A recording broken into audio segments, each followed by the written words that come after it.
ਪੰਜਾਬ ਵਿੱਚ ਜਿਹੜਾ pollution level ਹੈ ਬੜਾ ਹਾਈ ਹੈ, ਜਿਸ ਕਰਕੇ ਬਿਮਾਰੀਆਂ ਜਿਹੜੀਆਂ ਉਹ ਵੱਧ ਰਹੀਆਂ। ਪੰਜਾਬ ਵਿੱਚ ਕੈਂਸਰ, ਤੁਸੀਂ ਆਪ ਜਾਣਦੇ ਹੋਵੋਗੇ, ਕੈਂਸਰ ਪੇਸ਼ੈਂਟਸ ਦੀ ਵੀ ਸੰਖਿਆ ਜਿਹੜੀ ਹੈ ਬਹੁਤ ਜ਼ਿਆਦਾ ਹਾਈ ਹੈਗਾ। ਹਾਲਾਂਕਿ ਉਸ ਦੇ ਲਈ ਇਹ ਕਿਹਾ ਜਾਂਦਾ ਹੈ ਵੀ ਪੰਜਾਬ ਦਾ ਜਿਹੜਾ ਅੰਡਰਗਰਾਊਂਡ ਵਾਟਰ ਹੈ ਉਹ ਪੋਲੂਟਿਡ ਹੈਗਾ। ਅੰਡਰਗਰਾਊਂਡ ਵਾਟਰ ਕਰਕੇ ਵੀ ਹੈ, ਬਲਕਿ 에ਅਰ ਪੋਲੂਸ਼ਨ ਵੀ ਉਸ ਦੇ ਲਈ ਦੋਸ਼ੀ ਹੈਗਾ। ਪੰਜਾਬ ਵਿੱਚ ਪੋਲੂਸ਼ਨ ਜਿਹੜੀ ਹੈ ਇੱਕ ਗੰਭੀਰ ਸਮੱਸਿਆ ਹੈਗੀ ਆ, ਜਿਸ ਦੇ ਉੱਤੇ ਹਾਲਾਂਕਿ ਸੈਂਟਰ ਗਵਰਨਮੈਂਟ ਅਤੇ ਪੰਜਾਬ ਸਰਕਾਰ ਕੰਮ ਕਰ ਰਹੇ ਹੈ, ਪਰ ਉਸ ਦਾ ਅਸਰ ਹਾਲੇ ਜ਼ਮੀਨੀ ਰੂਪ ਤੇ ਦੇਖਣ ਨੂੰ ਨਹੀਂ ਮਿਲ ਰਿਹਾ। ਸਾਡੇ ਨਾਲ ਆਈਸਰ ਮੋਹਾਲੀ ਦੇ ਪ੍ਰੋਫੈਸਰ ਹੈਗੇ ਵਿਨਾਇਕ ਸਿਨਹਾ ਜੀ, ਜਿਹੜੇ ਕਿ ਪੰਜਾਬ ਪੋਲੂਸ਼ਨ ਦੇ ਉੱਤੇ ਕੰਮ ਕਰ ਰਹੇ ਨੇ। ਉਹਨਾਂ ਨਾਲ ਆਪਾਂ ਗੱਲਬਾਤ ਕਰਦੇ ਹਾਂ, ਜਾਣਦੇ ਹਾਂ ਕਿ ਪੰਜਾਬ ਵਿੱਚ ਜਿਹੜਾ ਪੋਲੂਸ਼ਨ ਲੈਵਲ ਇੰਨਾ ਹਾਈ ਹੈ, ਇਸ ਤੋਂ ਕਿੱਦਾਂ ਬਚਾਇਆ ਜਾ ਸਕਦਾ, ਕਿਸ ਲੈਵਲ ਤੇ ਕਿਸ ਤਰ੍ਹਾਂ ਪੋਲੂਸ਼ਨ ਲੈਵਲ ਨੂੰ ਘਟਾਇਆ ਜਾ ਸਕਦਾ। सिन्हा साहब, पहला तो ਤੁਹਾਡਾ दैनिक सवेरा ते स्वागत है। बहुत बहुत शुक्रिया। सिन्हा साहब, पंजाब विच पोलूशन लेवल बहुत ज़्यादा हाई है, चाहे वाटर पोलूशन होवे चाहे एयर पोलूशन होवे। हालांकि साउंड पोलूशन भी जिहड़ा पंजाब विच काफ़ी ज़्यादा हाई है, और जिस करके बीमारियां जिहड़ियां उन्हां दा क्रम बहुत ज़्यादा वध रहा। पंजाब विच कैंसर, तुहानूं याद होना, पंजाब तो बठिंडा तो एक ट्रेन जाती है तो उसका नाम ही कैंसर ट्रेन पै गया, सिर्फ इस करके क्योंकि पंजाब विच पोलूशन लेवल हाई है।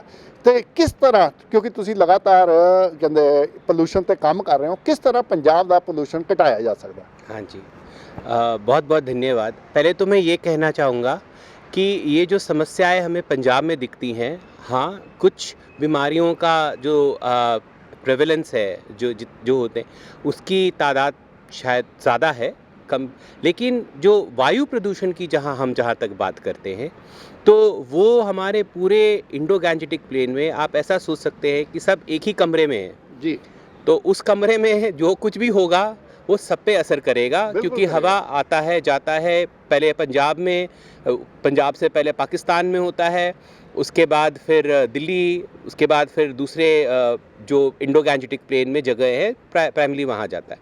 लेकिन ये कहने के बावजूद जो प्रदूषण किसी भी शहर या गांव का होता है, अगर वो बहुत ज़्यादा चरम सीमा पे होता है तो उसका मुख्य कारण वहाँ के लोकल सोर्सेज होते हैं। तो सबसे पहले तो ये बताना चाहूँगा कि अगर कई बार जैसे लोगों के दिमाग में एक प्रश्न होता है कि क्या वाकई पंजाब में हम इतने बड़े बड़े फार्म फायर्स देखते हैं पराली जलाने के कारण, क्या इसी के वजह से सिर्फ दिल्ली का होता है? तो उसका तो सीधी जवाब, क्योंकि हमने दिल्ली में भी शोध किया है, यहाँ पे भी किया है, और बहुत सारे लोगों ने किया है, वैज्ञानिकों ने, अलग अलग एजेंसीज के। दिल्ली का जो प्रदूषण का मेन कारण है वो उनके लोकल सोर्सेस के कारण है। वो एक मेगा सिटी है, बहुत ज़्यादा लोग है, तादाद है। हमने मोहाली और दिल्ली में जो मेजरमेंट्स किए थे, उससे हमें ये पता चला कि जो प्रदूषण वाले मॉलिक्यूल है वो तो सेम है, लेकिन दिल्ली में उनकी तादाद 2 से 3 गुना ज़्यादा अधिक है। तो ये मुख्य कारण है कि दिल्ली में जो उनके लोकल सोर्स ज़्यादा।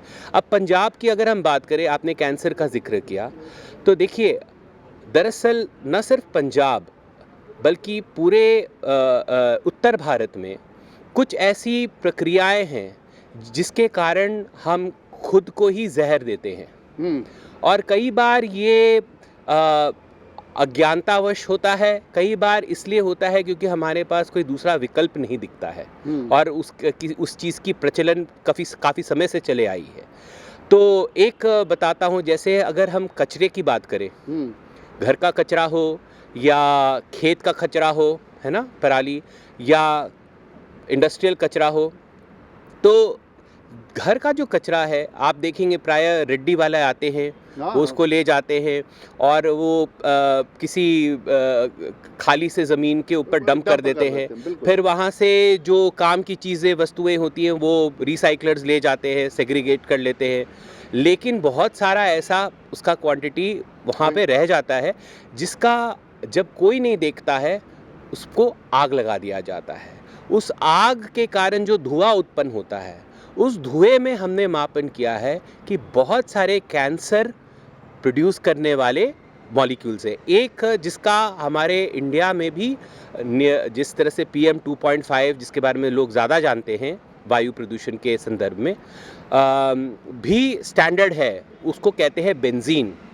इसकी मात्रा अगर 5 माइक्रोग्राम पर मीटर क्यूब ऑफ एयर से ज़्यादा होता है तो ये वर्ल्ड हेल्थ ऑर्गेनाइजेशन और हमारे अपने central pollution control board Bharat के ने डिक्लेयर किया है कि ये बहुत ही घातक होता है।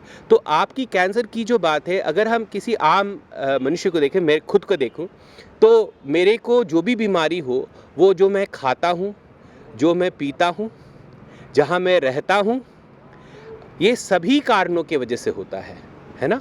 तो आपने ग्राउंड वाटर की तो बात की, वो एक कॉजेटिव एजेंट है।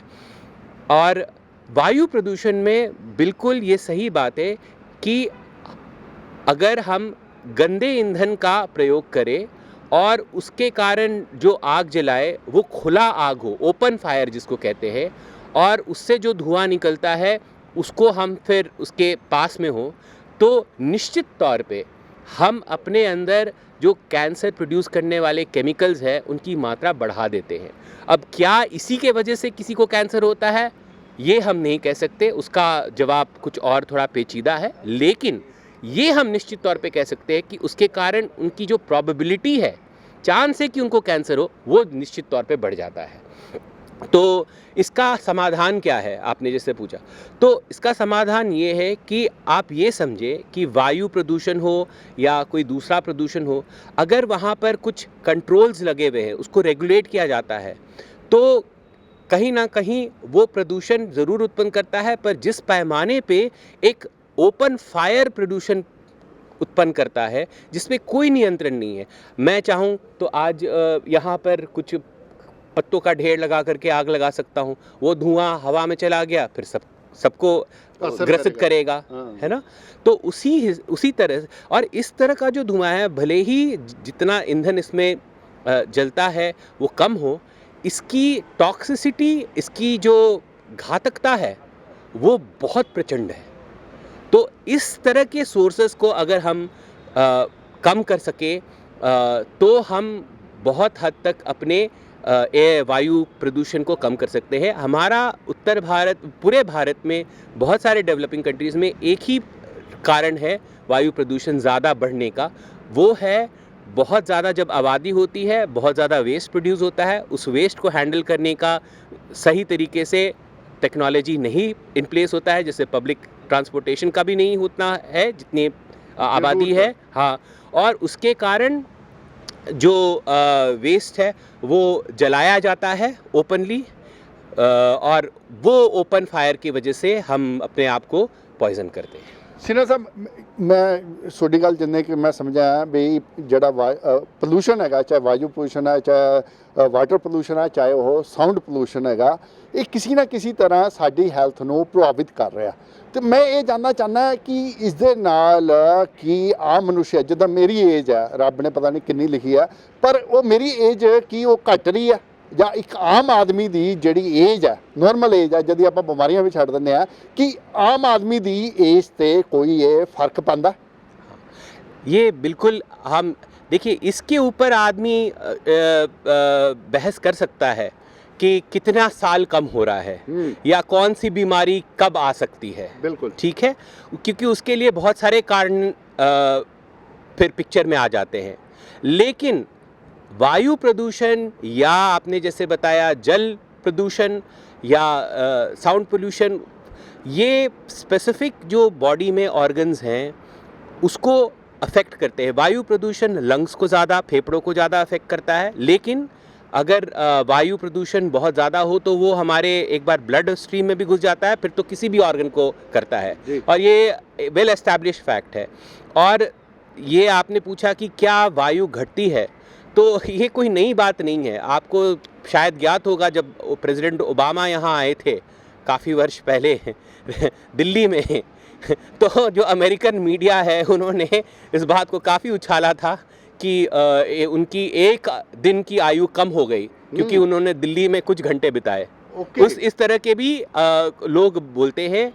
अब तो इससे, और इसका बेसिस क्या है, मेरे ख्याल से मैं वैज्ञानिक हूँ तो मैं इसको एविडेंस बेस्ड, मतलब प्रमाण के रूप में प्रस्तुत करना चाहूँगा। कि क्या होता है कि जब प्रदूषण होता है हवा में और हम उस हवा को सांस लेते हैं तो वो हमारे फेफड़ों में जाता है। वहाँ फेफड़ों में जाके वो जो सेल्स होते हैं उनको वो इन्फ्लेम करता है। वहाँ पर रिएक्टिव ऑक्सीजन स्पीशीज़ एक तरह के केमिकल होते हैं, उसको उत्पन्न करता है। जहाँ पे भी रिएक्टिव ऑक्सीजन स्पीशीज़ उत्पन्न होते हैं बॉडी में, सेल में, तो वो इन्फ्लेमेशन प्रोड्यूस करते हैं। फिर फेफड़े जो हैं उसमें डिस्ट्रेस होता है, सांस नहीं ले पाते।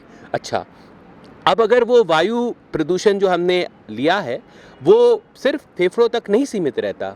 जिस तरह से ऑक्सीजन फेफड़ों से लेकर के रक्त में जाता है एल्वियोली के थ्रू, अगर कण छोटे होते हैं और गैसेस होते हैं कार्बन मोनोऑक्साइड, तो वो भी रक्त में घुस जाता है और वहाँ पर वो हमारे बॉडी के मॉलिक्यूल्स के साथ रिएक्ट करता है और ऐसी ऐसी चीज़ों को बनाता है जो हमारे सेल्स और टिश्यूज़ को डैमेज करते हैं।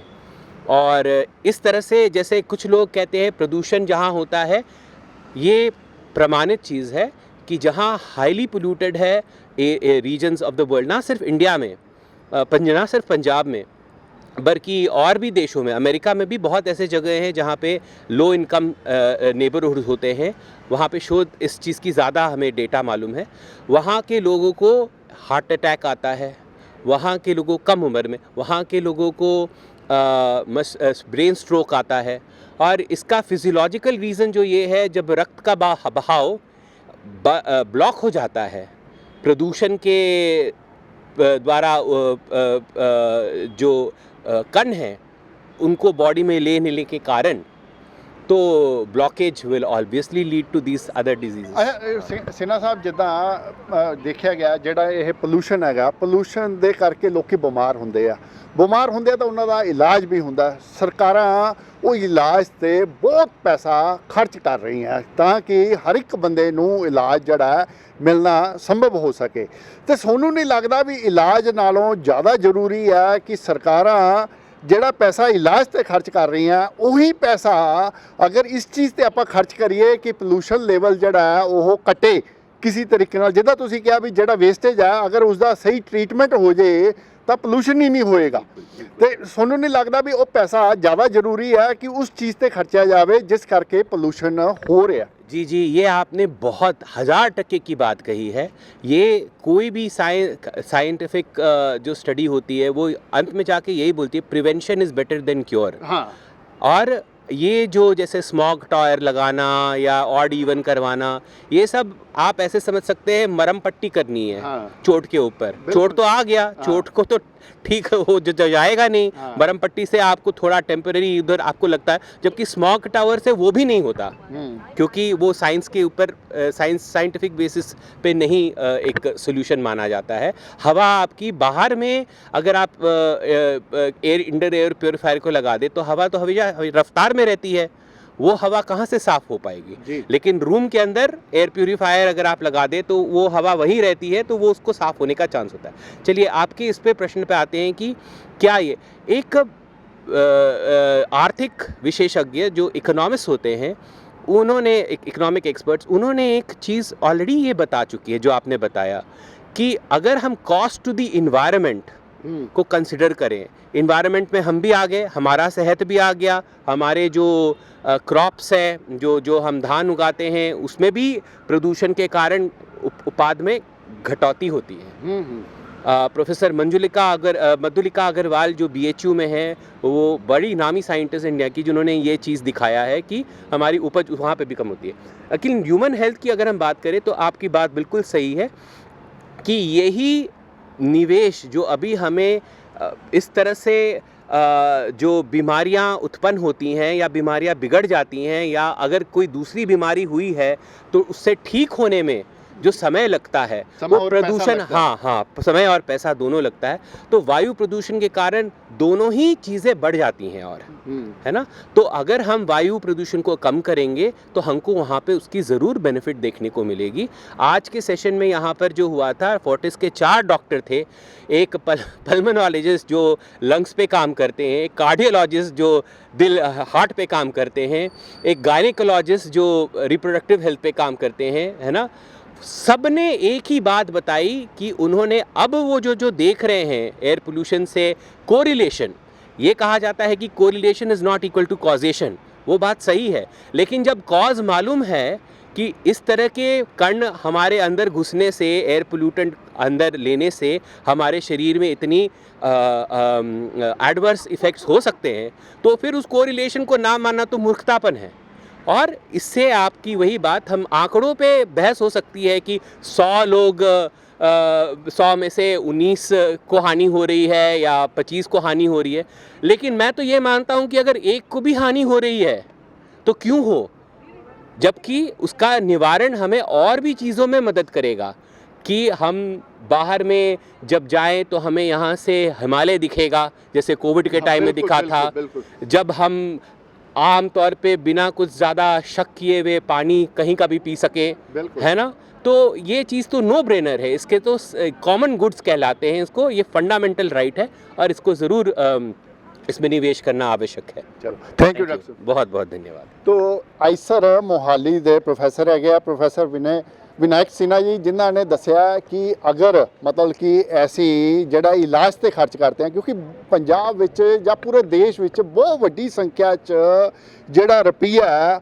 ਉਹ ਇਲਾਜ ਤੇ ਖਰਚ ਹੋ ਰਿਹਾ, ਔਰ ਕਿਹੜੇ ਇਲਾਜ ਤੇ, ਉਹ ਬਿਮਾਰੀਆਂ ਤੇ ਖਰਚ ਹੋ ਰਿਹਾ ਜਿਹੜਾ ਕਿ ਪੋਲੂਸ਼ਨ ਦੇ ਕਰਕੇ ਹੋ ਰਹੀਆਂ। ਔਰ ਤੁਹਾਨੂੰ ਦੱਸ ਦਈਏ ਪੋਲੂਸ਼ਨ ਦੇ ਕਰਕੇ ਜਿਹੜੀਆਂ ਬਿਮਾਰੀਆਂ ਉਹ ਲਗਾਤਾਰ ਭਿਆਨਕ ਰੂਪ ਲੈਂਦੀਆਂ ਜਾ ਰਹੀਆਂ। ਇਸ ਕਰਕੇ ਸਰਕਾਰ ਨੂੰ ਚਾਹੀਦਾ ਹੈ ਕਿ ਇਲਾਜ ਨਾਲੋਂ ਜਦੀ ਪੋਲੂਸ਼ਨ ਦਾ ਕੰਟਰੋਲ ਜਾਂ ਪੋਲੂਸ਼ਨ ਦਾ ਜਿੱਥੇ ਪੋਲੂਸ਼ਨ ਹੋ ਰਿਹਾ ਉਸ ਦੇ ਉੱਤੇ ਪੈਸਾ ਖਰਚ ਕਰਕੇ ਉਹ ਪੋਲੂਸ਼ਨ ਨੂੰ ਰੋਕਿਆ ਜਾਵੇ, ਤਾਂ ਨਾ ਸਿਰਫ ਬਿਮਾਰੀਆਂ ਹੋਣ, ਨਾ ਬਿਮਾਰੀਆਂ 'ਤੇ ਸਰਕਾਰ ਨੂੰ ਪੈਸੇ ਖਰਚ ਕਰਨ ਦੀ ਲੋੜ ਪਵੇ। ਹੁਣ ਲੋੜ ਹੈਗੀ ਹੈ ਕਿ ਸਰਕਾਰ ਜਿਹੜਾ ਪੈਸਾ ਹੈਲਥ ਦੇ ਉੱਤੇ ਖਰਚ ਕਰ ਰਹੀ ਹੈ ਉਹ ਪੋਲੂਸ਼ਨ ਦੇ ਉੱਤੇ ਖਰਚ ਕਰਕੇ ਪੋਲੂਸ਼ਨ ਲੈਵਲ ਨੂੰ ਘਟਾਉਣ ਦਾ ਕੰਮ ਕਰੇ। ਮੈਂ ਦਿਨੇਸ਼ ਗੋਇਲ, ਕੈਮਰਾਮੈਨ ਸੁਮਿਤ ਦੇ ਨਾਲ, ਦੈਂਗ ਸਵੇਰ ਟੀਵੀ ਲਈ ਚੰਡੀਗੜ੍ਹ ਤੋਂ।